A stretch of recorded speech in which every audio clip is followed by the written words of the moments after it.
Hey there, Emorations fam. Welcome back to our little corner of the internet, where we dive deep into the messy, beautiful, complicated stuff that makes us human.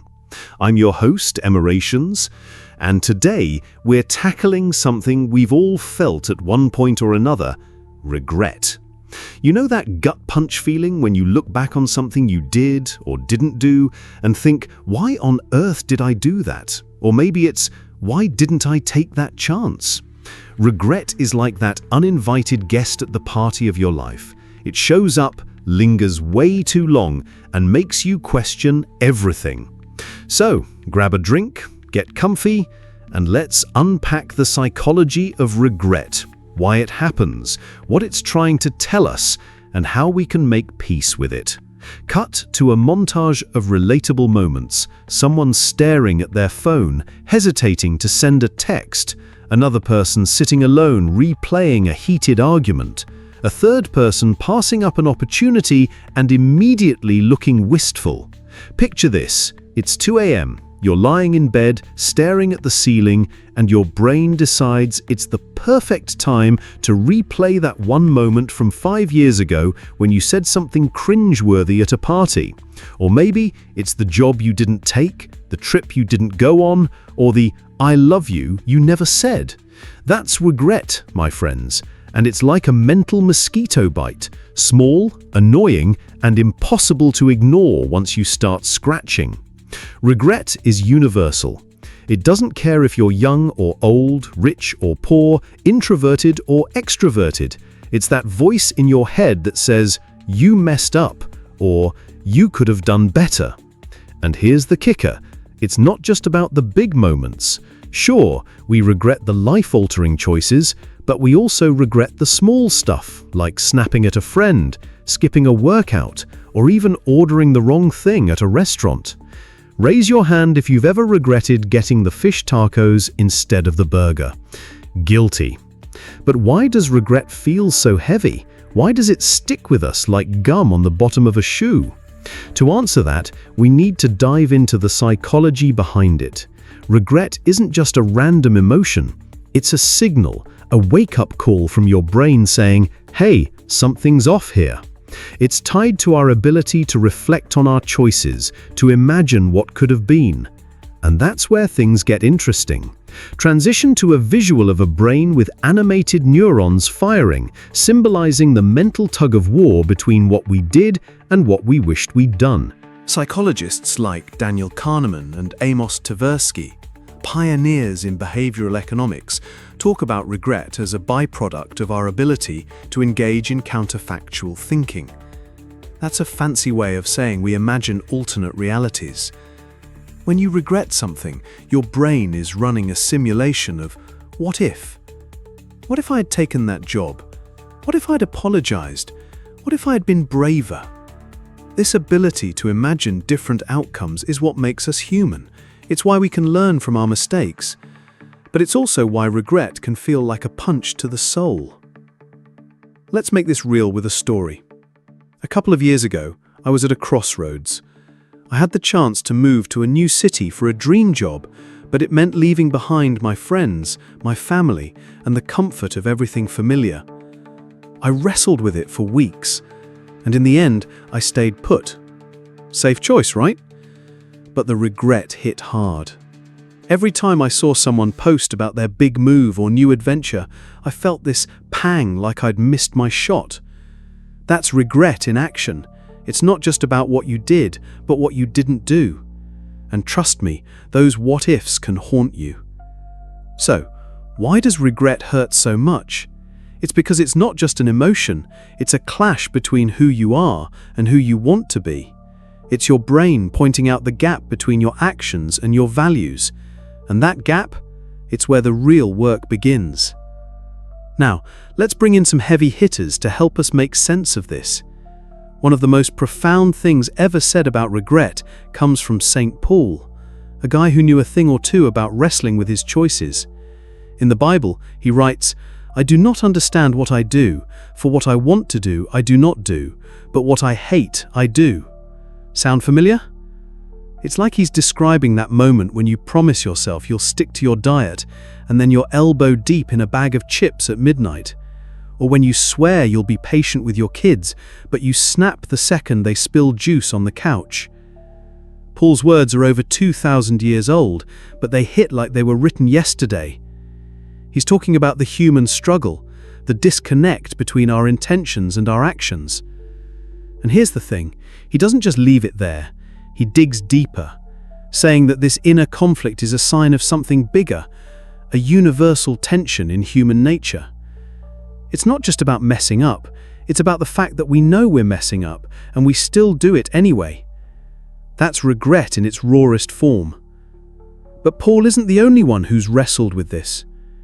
Let's fast forward to the 20th century and talk about Carl Jung, the Swiss psychologist who took the idea of inner conflict to a whole new level. Jung believed that regret isn't just about feeling bad, it's a doorway to self-discovery. He talked about the shadow, the part of ourselves we don't want to admit exists. It's the impulsive, messy, imperfect side of you, the one that snaps at your partner, procrastinates on that big project, or holds a grudge way longer than you should. When we regret something, Jung says, it's often because our shadow is acting out, and we're suddenly face to face with a part of ourselves we've been ignoring. Here's a story to make this click. My friend Sarah, let's call her that, used to be the queen of holding grudges. Someone would wrong her and she'd stew on it for weeks, replaying the moment in her head, imagining all the clever things she should have said. She'd feel this mix of anger and regret, like, why didn't I stand up for myself? Or why did I let that person get to me? One day, she was venting to me about a co-worker who'd thrown her under the bus in a meeting. She was furious, but also kicking herself for staying silent. I asked her, what's the regret really about? After some thought, she realized it wasn't just about the co-worker, it was about her own fear of confrontation, a part of her shadow she'd never faced. That moment of regret was her wake-up call to start working on her confidence. Jung's big idea is that regret isn't something to run from, it's something to lean into. It's like a neon sign pointing to the parts of yourself you need to work on. And here's where it gets wild. Jung believed that facing your regrets, owning your mistakes, and integrating your shadow is how you become whole. It's not about being perfect, it's about being real. But let's not stop there. The ancient Greeks had their own take on this, and it's just as juicy. They didn't call it regret, they called it hamartia, which literally means missing the mark. Think of an archer aiming at a target and shooting wide. That's what regret feels like, right? You had a goal, be kind, be brave, be honest, and you missed it. The Greeks saw this as part of being human, but they also believed you could learn from it. Aristotle, in his Nicomachean Ethics, talks about akrasia, or weakness of will, where you know what's right but do the opposite anyway. Sound familiar? It's like promising yourself you'll go to the gym, but Netflix wins. Aristotle's solution? Build better habits through practice and self-discipline. It's not about never missing the mark, it's about getting better at aiming. So, we've got St. Paul pointing out the universal struggle, Jung telling us to embrace our shadow, and Aristotle urging us to practice virtue. But what do we do with all this? How do we take these big ideas and apply them to our messy, everyday lives? Let's get practical. All right, let's bring this home with a story that ties it all together. Meet Jake, a guy I know who's basically the poster child for regret. Jake was in his late 20s, working a decent but uninspiring job, when he got the chance to audition for a local theatre production. He'd always loved acting, but he hadn't been on stage since high school. The audition was a big deal, a shot at something he dreamed about for years. But when the day came, Jake froze. He started overthinking, what if I bomb? What if I'm not good enough? What if I make a fool of myself? So he didn't go. He stayed home, watched TV, and tried to forget about it. Fast forward a few months, and Jake couldn't shake the regret. Every time he saw a play or heard about someone chasing their passion, it was like a knife in his gut. He kept thinking, what if I just tried? What if that was my big break? The regret wasn't just about missing the audition. It was about letting fear win. It was about not being true to himself. Jake's story isn't unique. We've all had moments where we let fear, doubt, or laziness stop us from doing something that mattered. And the regret that follows, it's like a teacher pointing out where we need to grow. So, how did Jake deal with it? He didn't just wallow, he started small. He signed up for an acting workshop. Nothing big, just a low-stakes way to dip his toes back in. And you know what? He loved it. It wasn't about becoming a Broadway star. It was about honoring that part of himself he'd ignored. Each step he took toward his passion chipped away at the regret, replacing it with a sense of purpose. This is where the rubber meets the road. Regret isn't here to torture us, it's here to teach us. It's like a compass, showing us where we've strayed from our true north. And the good news? You can always course correct. You can't change the past, but you can change what you do next. So how do we make peace with regret? How do we turn that sting into something that makes us better, not bitter? Here are some practical takeaways, straight from the wisdom we've explored and grounded in real life. 1. Feel it, don't fight it. Regret hurts because it's trying to get your attention. Don't push it away with distractions, binge watching, scrolling, or overworking. Sit with it, journal about it, talk to a friend. Ask yourself, what's this regret trying to tell me? Maybe it's pointing to a value you've neglected, like courage, honesty, or connection.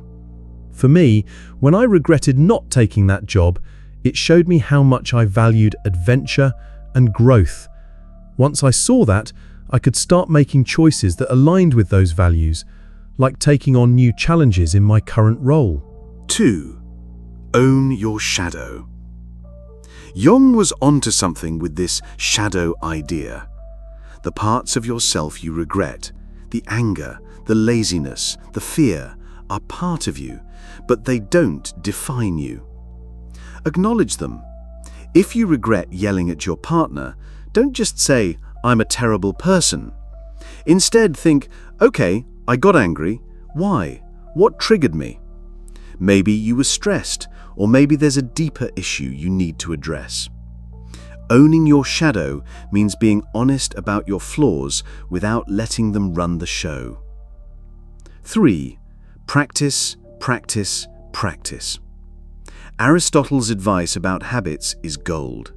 You don't become a better person by wishing for it, you do it by practicing. If you regret not speaking up in meetings, practice speaking up in small ways, like sharing an idea with a colleague. If you regret not being kind, do one kind thing today, like complimenting a stranger. Small actions add up, and over time they rewrite the story of who you are. 4. Forgive yourself. Here's where St. Paul's wisdom comes in. You're going to mess up. We all do. The goal isn't to be perfect, it's to keep trying. In Christianity, forgiveness is central. God's grace is there to lift you up when you fall. You don't have to be religious to apply this. Forgive yourself for not being perfect. Say it out loud if you have to. I messed up, and that's okay. I'm still worthy. It's like hitting the reset button on your soul. 5. Act now. Regret often comes from inaction, so don't let it paralyze you again. If you regret not telling someone how you feel, pick up the phone. If you regret chasing a dream, take one step toward it today. It doesn't have to be huge. Sign up for a class, send an email, make a plan.